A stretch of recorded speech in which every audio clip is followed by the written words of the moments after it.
የምንጸልየው ጸሎት መልስ አላገኘንም ብለን ተስፋ እንደምንቆርጠው ቶሎ ሁሉ ከዚህ ሰዓት በኋላ ግን ስለምንጸልየው ጸሎት መልስ አለመሰማት ከማሰባችን ይልቅ የምንጸልየውን ጸሎት መልስ እስከምናገኝ እግዚአብሔር ከፊቱ እንድንቆም ማድረጉ ራሱ ትልቅ በረከት ነው። ከዚህ 20 30 40 ዓመት ኖርን ካለው ስንቴ ነው የጸለይነው? ያልጸለይንባቸውን ዓመታት ደግሞ እንቁጠር። እኒህ ቀናቶች አልኖርንም ማለት ነው። አንድ ሰው ጸሎት በሚያደርግበት ጊዜ ላይ አቤቱ የበደልኩትን ይቅር በለኝ ሲል ለሁሉም እየዞረን የሚናገረው አይደለም፣ ለብቻው የሚያደርገው ኑዛዜ። ልባችን ከእግዚአብሔር ሁሌ ልይት የሚለው የትንሹን ጸሎት ጀምረን ወደ ትልቁ ሳናድግ ስለቀረ። አንድ ሰው ልቡናውን አዘጋጅቶ ለጸሎት ወገቡን ታጥቆ ካልቆመ በቀር አይኑን ጨፈነ አይኑን ከደነ ምንም ለውጥ ሊያመጣ አይችልም። ከእግዚአብሔር ፊት የምናለቅሰው የምንፈልገውን ስላጣን ነው እንጂ እንደበደልነው አምነን አይደለም። አንዳንዴ እግዚአብሔር አምላክ ስንጸልይ የማይሰማን ጸሎቶች አሉ ለኛ ጥቅም። ስለዚህ ሰው ለምንድነው የጸለይኩት ነገር በሙሉ መልስ ካላገኘው የሚል እኛ ሳናየው ሳንመለከተው ግን እግዚአብሔርን ቢናገር ይህ የነገርኩትን ነገር ይሁን ቢል ምን ያደርጋል እንላለን? ይሆናል፣ ይደረጋል እንላለን።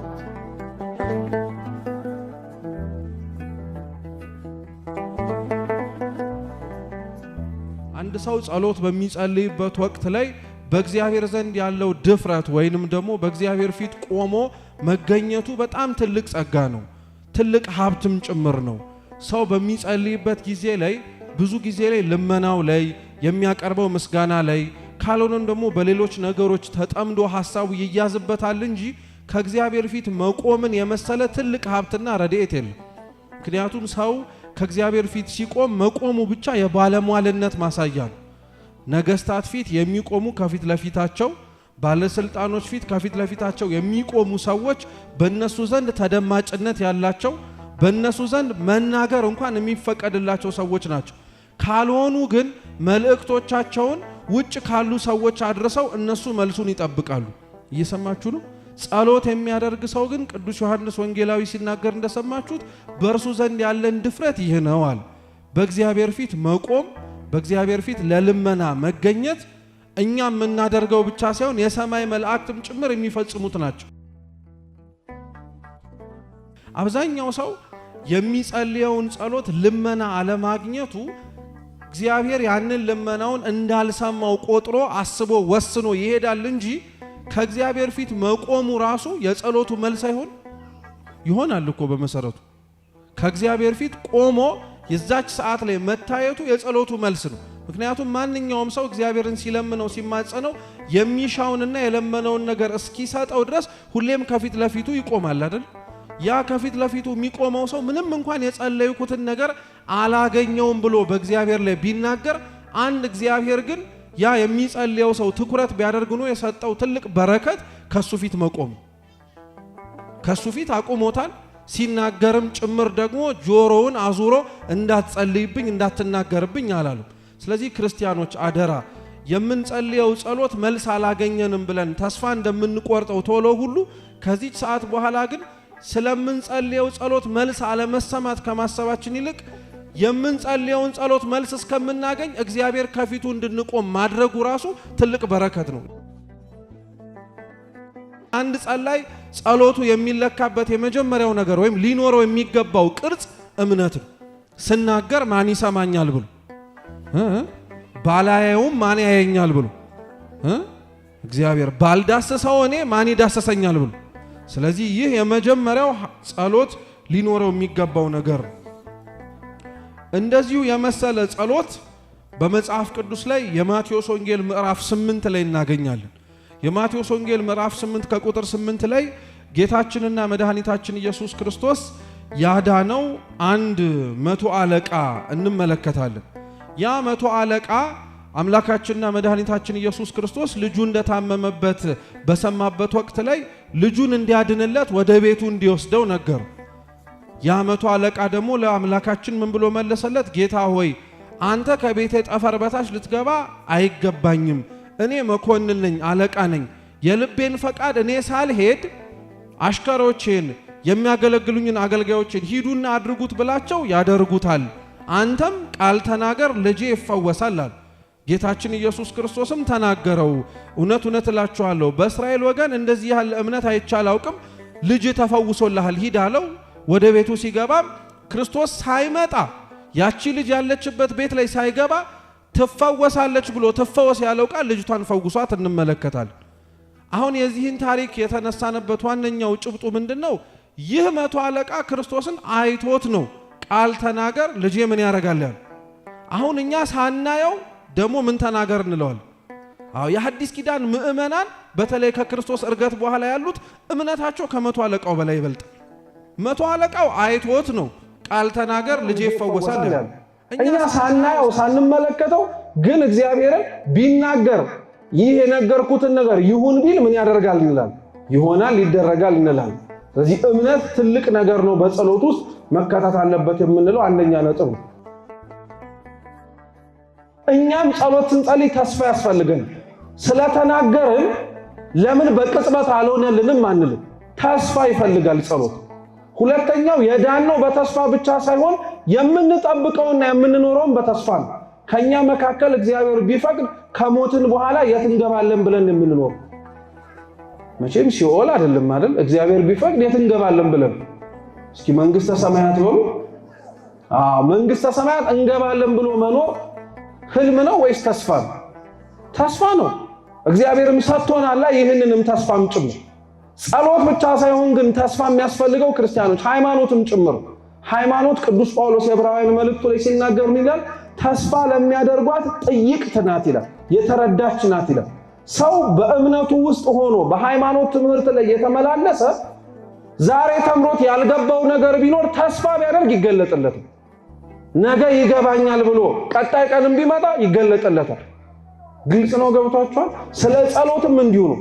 ሰው የጸለየው ጸሎት ላይ ተስፋ ግዴታ ያስፈልገዋል። ያለ ተስፋ ጸሎት አይደረግም።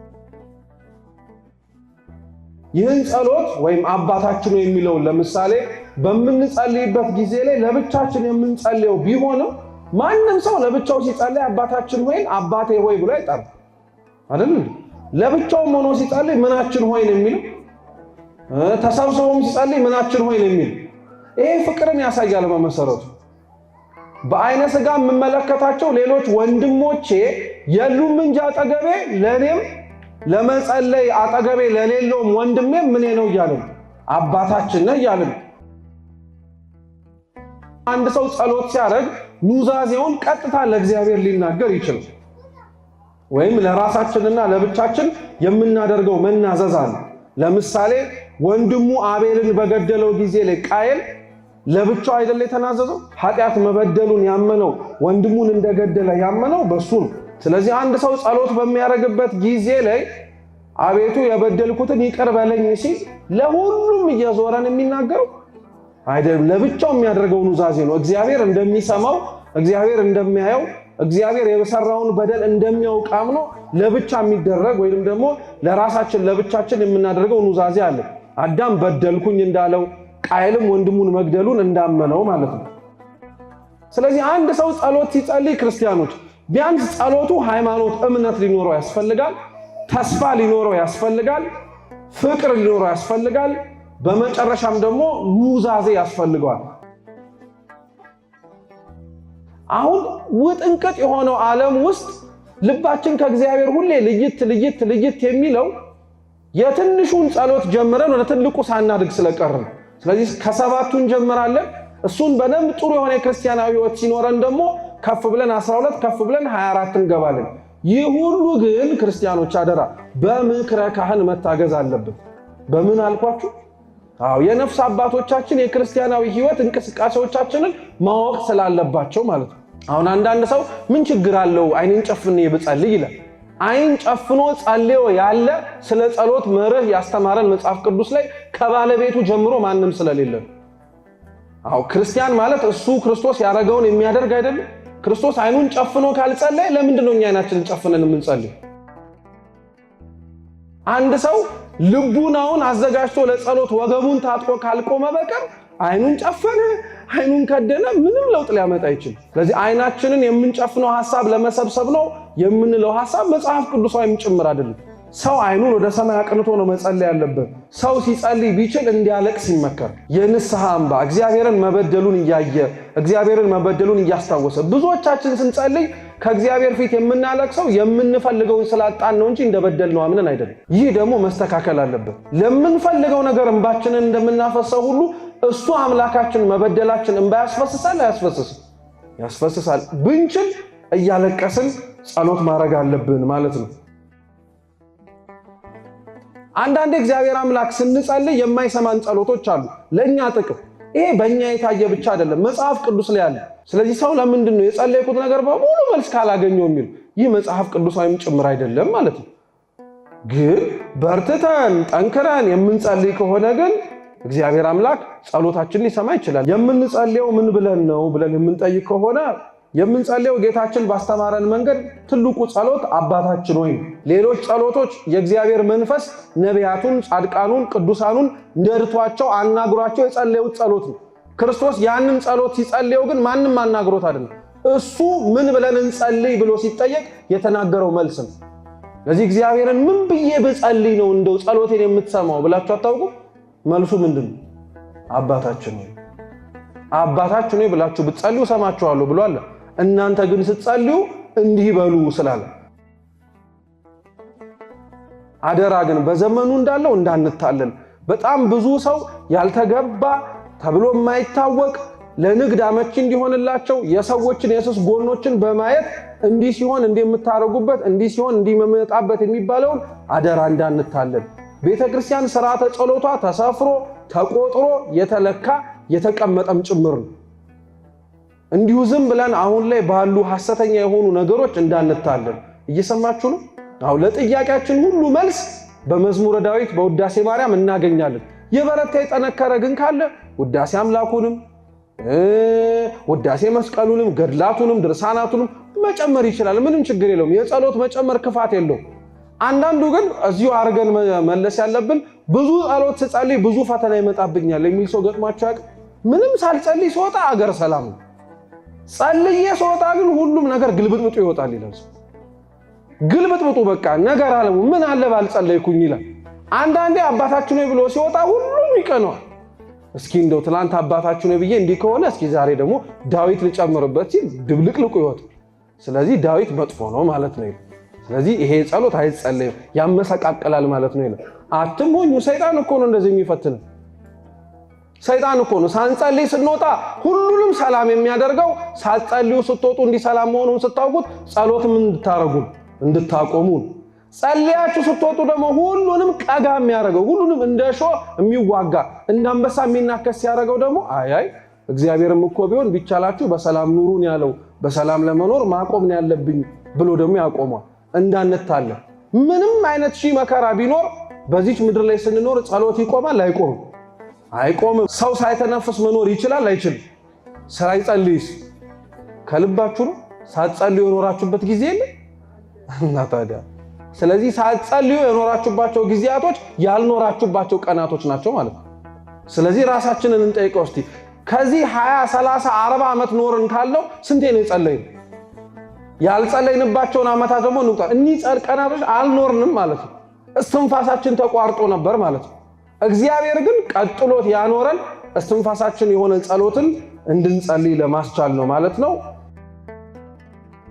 እግዚአብሔር በቸርነቱ ሁላችንን ያስበን ያስተማረን የመከረን አምላካችን ስሙ የተመሰገነ ይሁን። በተማርነው ፍሬ እንድናፈራ አምላካችን ቅዱስ እግዚአብሔር ይርዳን። ወስብሐት ለእግዚአብሔር።